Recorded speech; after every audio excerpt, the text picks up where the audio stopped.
और कोरोना को लेकर राहुल गांधी के बयान पर गृह मंत्री अनिल विज ने तंज कसा है।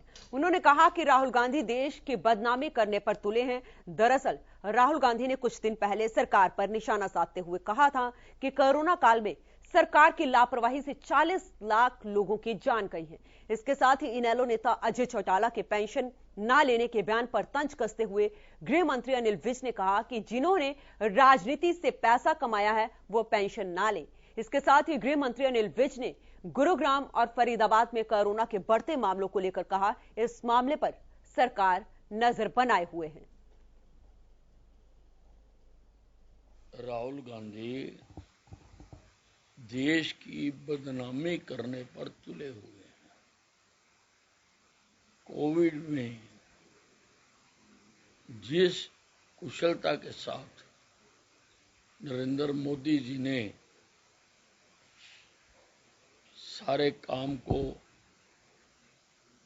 पर नजर रखी है, सारों की वैक्सीनेशन करवाई है, सारों का इलाज करवाया है,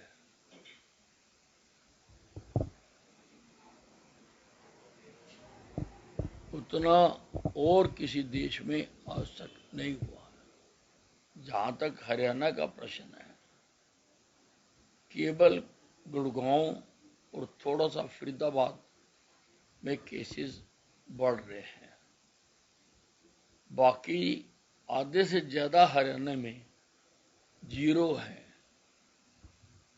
या बहुत कम है या स्थिर है।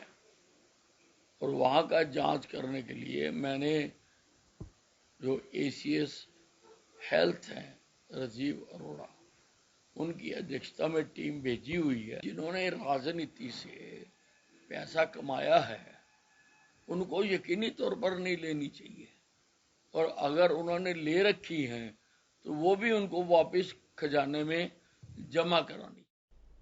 और वहीं रतिया के गांव अलीका में पंचायती कुएं की जमीन पर अवैध कब्जे करने वालों के खिलाफ प्रशासन द्वारा कार्रवाई नहीं करने को लेकर शहीद भगत सिंह नौजवान सभा और इनकलाबी नौजवान सभा के बैनर तले सांसद सुनीता दुग्गल का घेराव किया। इस दौरान सांसद सुनीता दुग्गल ने नाराज लोगों से बातचीत कर कार्रवाई करने का आश्वासन दिया।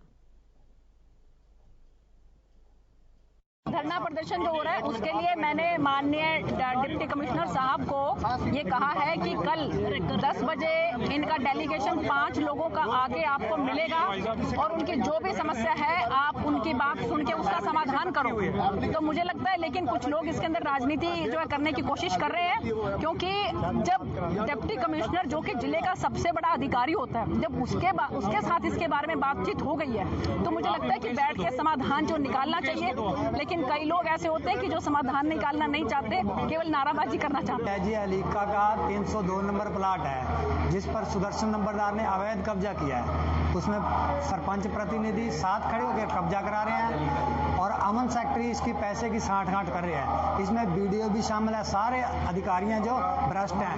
इनके 14 ग्राम खून में भ्रष्टाचार का कीड़ा घुसा हुआ है जो कि डोज लगाकर निकालना पड़ेगा। ऐसे मानने वाले नहीं है। जे 1 साल से हम इसकी जद्दोजहद कर रहे हैं लेकिन हमारे पास ये कोई कार्रवाई नहीं करे। और वहीं कोसली स्थित आरपीएस स्कूल द्वारा शिक्षा का अधिनियम 134A के तहत दाखिला लिए लगभग 75 छात्र छात्राओं को आज बाहर का रास्ता दिखा दिया। स्कूल के इस मनमानी को लेकर अभिभावक गुस्से में हैं और आज वो एसडीएम कार्यालय पहुंचे। अभिभावकों ने कहा कि शिक्षा का अधिकार अधिनियम 134A के तहत उन्होंने अपने बच्चों का दाखिला निजी स्कूल में कराया था, लेकिन अब निजी स्कूल संचालक अपनी मनमानी करते हुए उन्हें स्कूल से बाहर कर रास्ता दिखा दिया। अभिभावकों ने कहा कि ऐसे स्कूल पर सख्त से सख्त कार्रवाई की जाए ताकि बच्चे सुचारू रूप से अपनी पढ़ाई कर सकें और कोई दूसरा स्कूल ऐसा ना करे।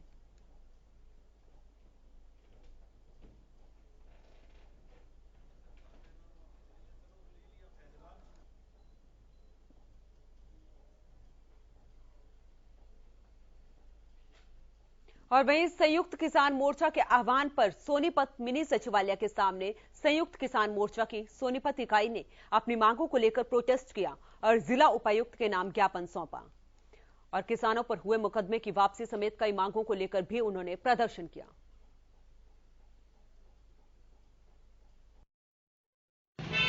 हमारी मुख्य 3 मांगे हैं आज की।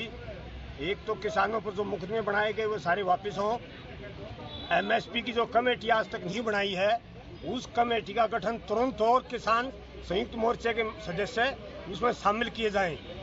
और जो फसलें बर्बाद हुई हैं और अभी भी बर्बाद हो रही हैं गर्मी के कारण, मौसम के कारण, उसके ऊपर 700 रुपये प्रति क्विंटल बोनस दिया जाए।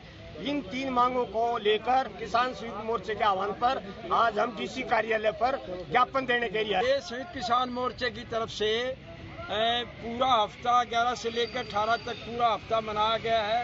और उसमें पहली मांग हमारी ये है कि भाई जो MSP है उसको कानूनी दर्जा देना चाहिए। अभी तक सरकार ने ये वायदा किया था कि भाई हमें MSP पर कमेटी बनाएंगे, अभी तक कमेटी और वही गोहाना के अनाज मंडी में अभी तक 9,33,000 गेहूं की सरकारी और प्राइवेट खरीद हो चुकी है। बता दें कि गेहूं की कम पैदावार के चलते इस बार की खरीद पिछले साल के मुकाबले कम हुई है। इसके कारण किसानों को भी काफी नुकसान झेलना पड़ रहा है।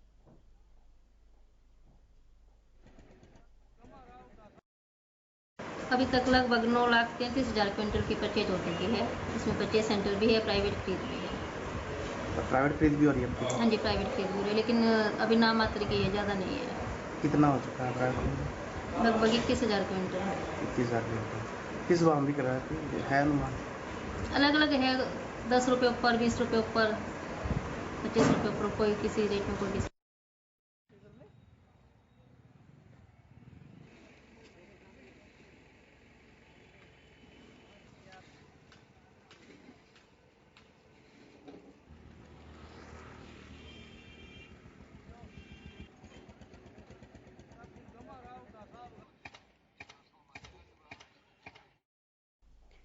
गेहूं में लेकर मिल रही शिकायत के बाद सीएम फ्लाइंग की टीम ने कोसली अनाज मंडी में रेड मारी। रेड के दौरान सीएम फ्लाइंग की टीम को 619 क्विंटल गेहूं अवैध रूप से रखा हुआ मिला। रेड के दौरान बरामद गेहूं की फर्म ने मार्केट फीस नहीं कटवाई थी, जिसको लेकर फर्म पर जुर्माना भी लगाया गया।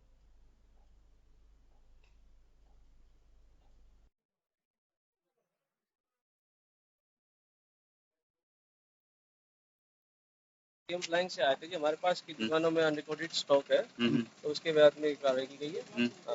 तो जो अमाउंट निकला है उसके हमने वारंट की जुर्माने सहित हमने भरवा दी गई है।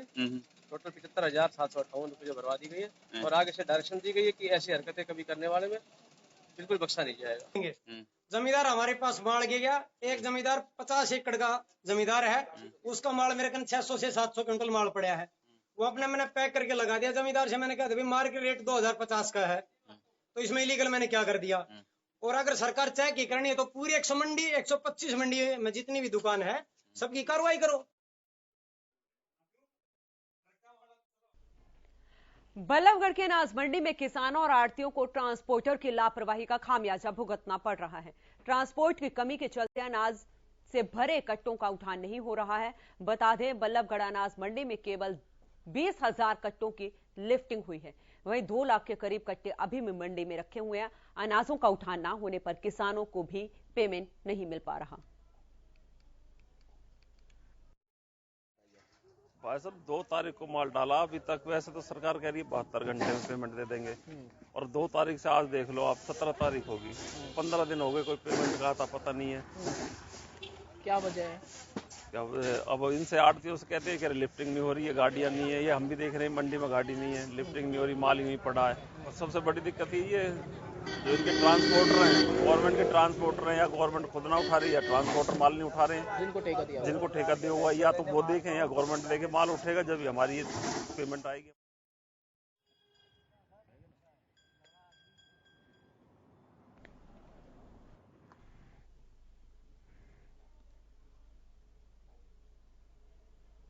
छह जेई को ट्रांसफर करने के विरोध में बिजली विभाग के कर्मचारियों ने विभाग के खिलाफ नारेबाजी कर रोष जताया। इसी के साथ ही कर्मचारियों ने विभाग के अधिकारियों पर मनमानी करने का आरोप भी लगाया। वहीं विरोध कर रहे कर्मचारियों ने अधिकारियों को चेतावनी देते हुए कहा कि अगर जेई के ट्रांसफर ऑर्डर को वापस नहीं लिया गया तो वे लोग आंदोलन करने पर मजबूर हो जाएंगे।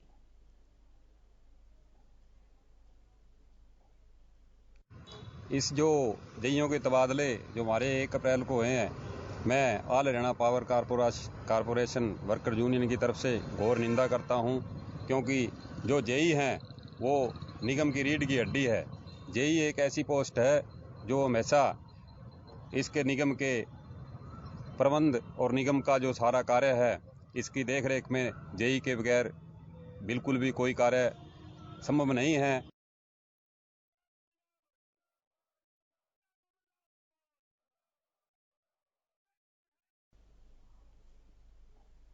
रतिया में राजकीय महाविद्यालय की छात्राओं ने बीकॉम 4th सेमेस्टर की डीएमसी नहीं मिलने के कारण कॉलेज के मेन गेट पर ताला लगाकर रोष प्रकट किया। इस दौरान नाराज छात्राओं ने कॉलेज मैनेजमेंट के खिलाफ जोरदार प्रदर्शन किया। छात्राओं ने कहा, जब तक उन्हें डीएमसी नहीं मिल जाती तब तक धरना जारी रहेगा। इस जो जेईओ के तबादले जो हमारे 1 अप्रैल को हुए हैं, मैं all Haryana power corporation worker union की तरफ से घोर निंदा करता हूं, क्योंकि जो जेई हैं वो निगम की रीढ़ की हड्डी है। जेई एक ऐसी पोस्ट है जो हमेशा इसके निगम के प्रबंध और निगम का जो सारा कार्य है इसकी देखरेख में जेई के बगैर बिल्कुल भी कोई कार्य संभव नहीं है।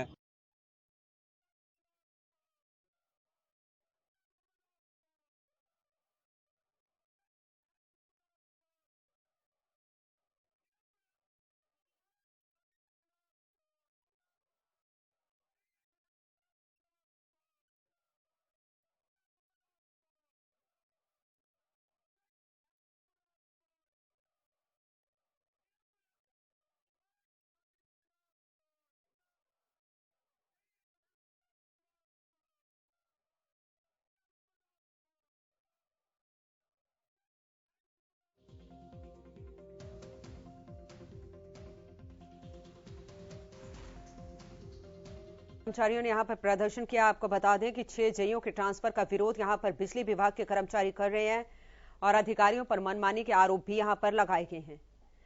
साथ ही यहां पर बिजली अधिकारियों ने ट्रांसफर ऑर्डर वापस लेने की चेतावनी दी है और उन्होंने कहा, नहीं तो बड़ा आंदोलन यहां पर किया जाएगा।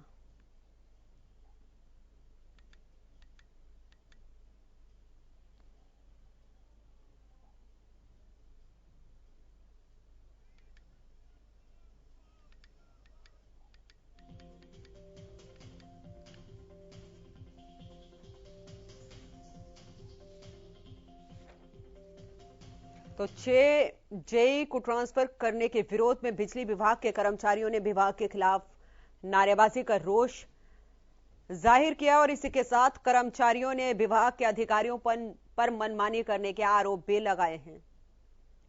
तो वहीं विरोध कर रहे कर्मचारियों ने अधिकारियों को चेतावनी देते हुए कहा कि अगर ट्रांसफर ऑर्डर वापस नहीं लिया गया तो वो लोग आंदोलन करने को मजबूर हो जाएंगे। और वहीं अंबाला में नगर परिषद और कैंट सदर थाना पुलिस ने इंस्पेक्टर नरेश कुमार की अगुवाई में बाजारों से अतिक्रमण को हटाने की कार्रवाई की है। कैंट की सब्जी मंडी से लेकर सदर बाजार तक 2 घंटे इस अभियान को चलाया गया। बार बार समझाने के बावजूद जिन दुकानदारों ने कायदे कानून की उल्लंघना की, उनका सामान नगर परिषद अधिकारियों द्वारा जब्त किया गया। वैसे भी सोमवार को साप्ताहिक अवकाश होने के चलते ज्यादातर बाजार बंद मिले, लेकिन जिस लोगों ने जानबूझकर तय समय से बाहर अपना सामान रखा हुआ था, उन्हें समझाकर चेतावनी देकर भी छोड़ा गया। अपना जो सामान है वो बाजार के बीच में रखा हुआ है। काफी हद तक इससे ही आने जाने वाले लोगों को बड़ी परेशानी होती है और कई बार जाम की स्थिति उत्पन्न हो जाती है। इनको कई बार कहा भी गया है, लेकिन कुछ समझदार लोग तो मानते हैं, लेकिन कुछ आदमी बार बार कहने के बावजूद भी नहीं मानते। तो आज इसलिए अब नए अभियान चला है। तो आगे भी इस प्रकार के अभियान चलेंगे? बिल्कुल जी, पहले भी चलता रहा और आगे भी ये चलता रहेगा। गुरुग्राम के सुभाष चौक पर दिन दिहाड़े कैश वैन से लूट का मामला सामने आया है। 4 से 5 हथियारबंद लुटेरों ने कैश वैन में सवार कर्मचारियों की आंखों में मिर्च पाउडर डालने के बाद हथियार की नोक पर 1 करोड़ रुपए लूट लिए। सूचना मिलने के बाद पुलिस ने मौके पर पहुंचकर मामले की छानबीन शुरू कर दी।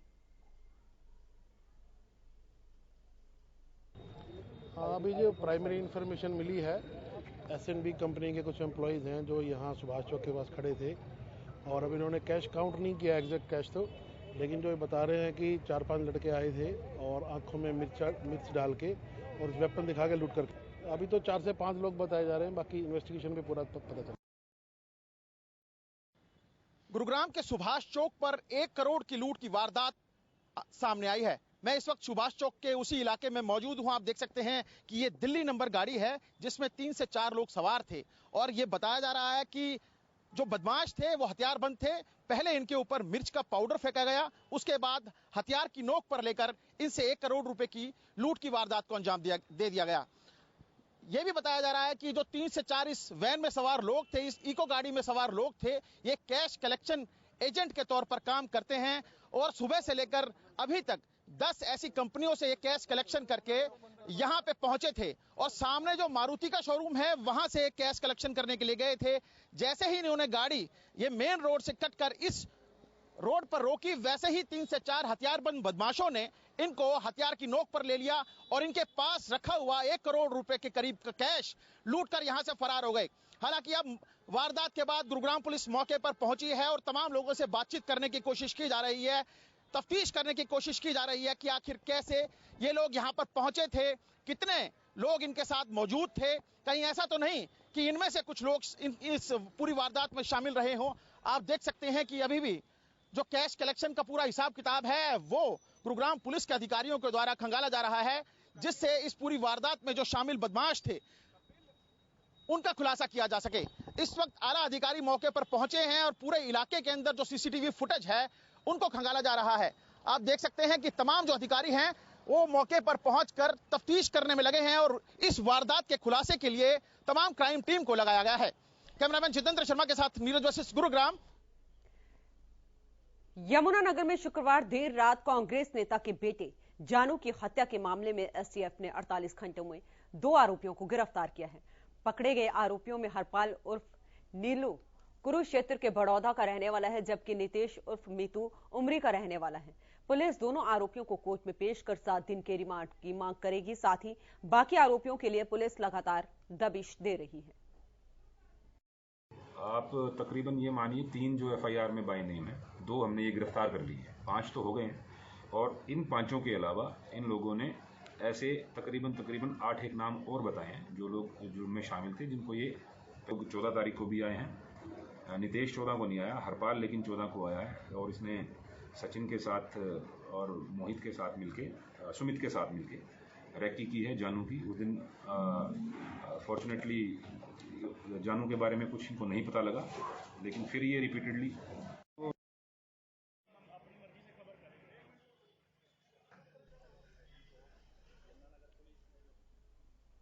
फिलहाल के लिए इस बुलेटिन में इतना ही। आप देखते रहें हरियाणा न्यूज।